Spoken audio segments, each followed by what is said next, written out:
चलो आज का काम तो खत्म हुआ। थोड़ा आराम कर लेते हैं, बहुत देर से नींद आ रही है। हाँ यार, ये नाइट शिफ्ट ने तो रातों की नींद उड़ा दी है। आकाश मोहित दोनों दोस्त मालगाड़ी से सामान को एक शहर से दूसरे शहर पहुंचाने के लिए सारा माल भर देते हैं, जिसके बाद दोनों दोस्त रेलवे स्टेशन पर बने क्वार्टर पर आते हैं और आराम करने लगते हैं। दोनों को नींद लगती ही है कि तभी उस रेलवे स्टेशन पर एक गाड़ी आकर रुकती है, जिसकी आवाज से गहरी नींद में सोया हुआ मोहित उठ जाता है। ये कौन सी मालगाड़ी आकर रुकी है यार। रेलवे स्टेशन पर आखिर रात के 9 बजे वाली गाड़ी तो अभी तक रवाना हो चुकी होगी।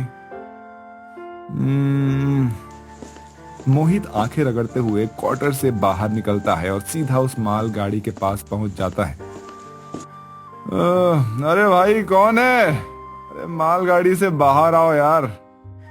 मोहित नींद में इतना बोल ही रहा होता है कि तभी उस मालगाड़ी के एक डब्बे का दरवाजा खुलता है, जिसके अंदर से कोई इंसान नहीं बल्कि भूत और चुड़ैल निकल रहे होते हैं। अपनी आंखों के सामने मालगाड़ी के अंदर से चुड़ैल और भूतों को निकलता देखकर मोहित के तो पैर कपकपाने लगते हैं।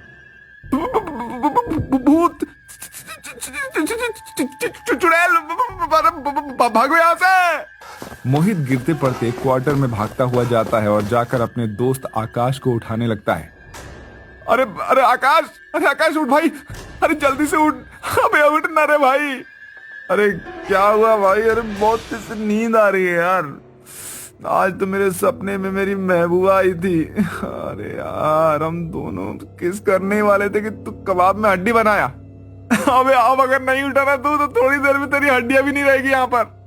मोहित आकाश के ऊपर पानी डालकर उसे उठाता है और अब दोनों दोस्त क्वार्टर की खिड़की से उस मालगाड़ी और उस मालगाड़ी के अंदर से निकले भूत और चुड़ैलों को छुप कर देखने लगते हैं। राजा, लोहा गर्म है, मार दे हथौड़ा। क्या लोहा?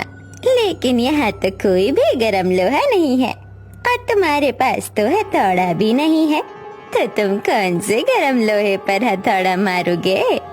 ए शैतान राजा, मैंने जब ही मना किया था इसका वकल वाली चुड़ैल को अपने साथ लेकर मत आओ। माही, कहने का मतलब है कि रास्ता साफ है, अब हमें अपना काम कर लेना चाहिए। वो चारों भूत चुड़ैल रेलवे स्टेशन पर जितने भी माल से भरे बोरे होते हैं उन्हें उठाते हैं और अपनी मालगाड़ी में रखते हैं। थोड़ी देर में भूत चुड़ैल सारा माल अपनी भूतिया मालगाड़ी में रख लेते हैं और मालगाड़ी में बैठकर वहां से गायब हो जाते हैं। और आखिरकार आकाश और मोहित की जान में जान आती है। अगले दिन उन सभी माल का मालिक विनीत रेलवे स्टेशन पर आता है और मोहित और आकाश से अपनी सभी गायब हुए माल का खबर लेता है। अरे साहब, हमारी बात पर आप विश्वास करिए, सच में हमने ना आपके माल को गायब नहीं किया है। अरे बल्कि माल तो वो भूतिया मालगाड़ी में आए भूत और चुड़ैल लेकर गए हैं। मेरे सर पर क्या बेवकूफ लिखा हुआ है? हा? नहीं सर, दिख तो नहीं रहा। देखो मोहित, तुझे दिखाई दे रहा है क्या? अरे नालायक इंसानों, मैंने कहा और तुम लोग देखने भी लग गए।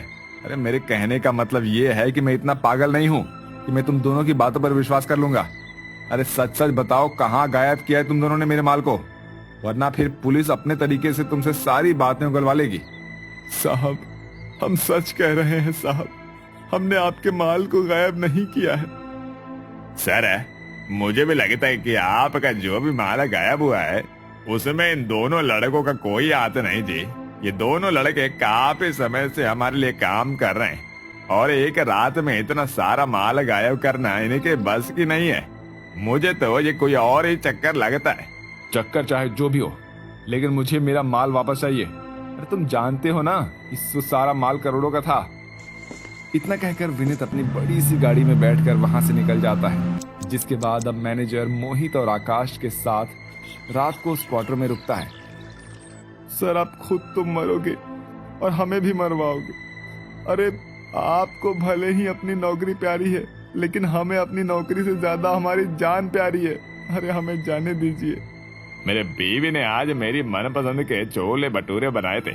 मैं छोले भटूरे को छोड़कर तुम्हारे साथ यहाँ बैठा हूँ और तुम लोग मुझे यहाँ से छोड़कर जाने की बात कर रहे हैं। अरे चुपचाप यहीं पर बैठो मेरे साथ। मोहित और आकाश कल रात वाली बात को सोचकर अभी भी कपकपा रहे होते हैं। जैसे जैसे रात बीतती है, अब उन लोगों की आंखें बंद होने लगती है आधी रात होने से पहले ही तीनों क्वार्टर में खर्राटे मार रहे होते हैं। लेकिन जैसे ही घड़ी में रात के 12 बजते हैं कि तभी फिर से भूत चुड़ैलों से भरी वही मालगाड़ी उस रेलवे स्टेशन पर आकर रुकती है और फिर से अब सभी भूत चुड़ैल विनीत के माल से भरे बोरों को अपनी मालगाड़ी में भर रहे होते हैं कि तभी अचानक से आकाश और मोहित की आंखें खुलती है और अब वो दोनों ठीक वही नजारा मैनेजर को भी दिखा रहे होते हैं। ये सब क्या है? मुझे तो अपनी आंखों पर विश्वास नहीं हो रहा है।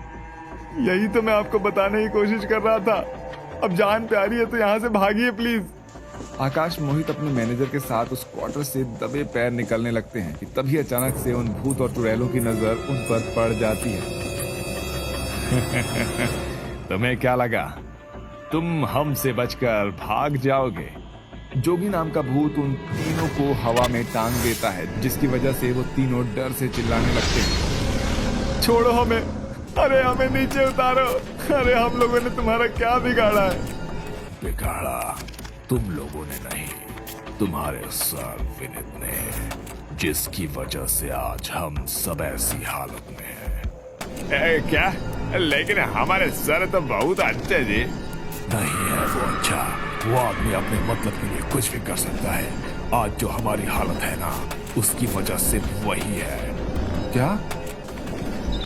तकरीबन कुछ महीने पहले नैना, माही, जोगी, राजा जो आज भूत चुड़ैल बन चुके हैं, वो विनीत की मालगाड़ी में काम करते थे।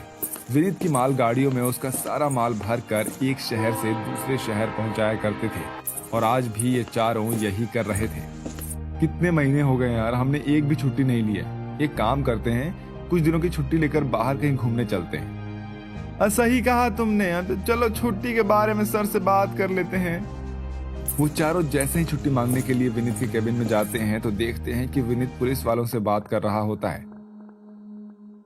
मेरी मानिए, और आप जो ये मालगाड़ियों से ट्रक सप्लाई करते हैं ना, उसे कुछ टाइम के लिए बंद करवा दीजिए, वरना आप बहुत बुरी तरह फंस जाएंगे। देखिए आजकल हर मालगाड़ी पर छापे पड़ रहे हैं। ठीक है, लेकिन बस ये शाम की आखिरी मालगाड़ी निकल जाए, इसके बाद कुछ दिनों के लिए काम बंद कर दूंगा, ठीक है? विनीत मालगाड़ी के आड़ में अलग अलग शहरों में ड्रग सप्लाई करता था, जिसके बारे में अब ये चारों जान चुके थे। हमें किसी ईमानदार पुलिस ऑफिसर को ये सब बताना होगा, वरना ये जो ड्रग ये सब है ना, इसके चक्कर में न जाने कितने लोगों की जान जाएगी। उन चारों की बात चुपके से विनीत सुन लेता है। अच्छा, ये बात है। मुझे इन चारों का खेल अब खत्म करना होगा, वरना ये चारों तो मेरे गले की हड्डी बनकर अटक जाएंगे। रात को वो चारों जब अपने अपने घर पर सो रहे होते हैं, विनीत गुंडों को भेजकर उन चारों का कत्ल करवा देता है, जिसके बाद अब उन चारों की आत्मा उस रेलवे स्टेशन पर भटकती है और जब भी विनीत का कोई माल आता है तो वो भूतिया गाड़ी के जरिए विनीत के सारे माल को चोरी करते हैं और उसे खत्म कर देते हैं। जब तक विनीत हमारे हाथों में नहीं आ जाता, तब तक हमारी आत्मा यूं ही भटकती रहेगी। आप लोगों के साथ जो हुआ वो बहुत गलत था। आप फिक्र मत कीजिए, हम आपकी जरूर मदद करेंगे। मोहित, आकाश और उसके मैनेजर विनीत को अगली शाम रेलवे स्टेशन पर बुलाते हैं। क्यों बुलाया तुम लोगों ने मुझे यहाँ पर? हाँ, क्या हुआ? अरे चोर पकड़ा गया क्या? हमने तो आपसे पहले ही कहा था, ये चोरी किसी इंसान ने नहीं की है, बल्कि भूतों और चुड़ैलों ने की है। अरे यार क्या बकवास कर रहे हो तुम लोग? हैं? तुम तीनों को तो जॉब से निकालना ही पड़ेगा मुझे। इनको नौकरी से निकालने से पहले हम तुझे ही इस दुनिया से निकाल देंगे।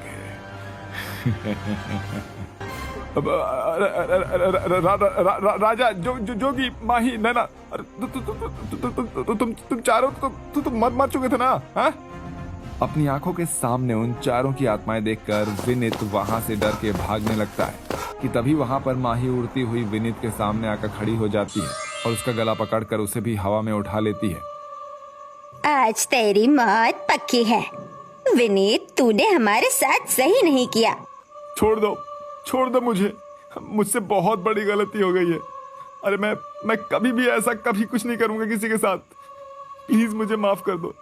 वो चारों भूत चुड़ैल विनीत को बेरहमी से मार देते हैं। विनीत के मरते ही उन चारों को अब मुक्ति मिल जाती है, जिसके बाद से ही अब पुलिस के जरिए आकाश, मोहित और उसका मैनेजर विनीत के सारे गलत ठिकानों और सारे गलत मालों को पकड़ लेते हैं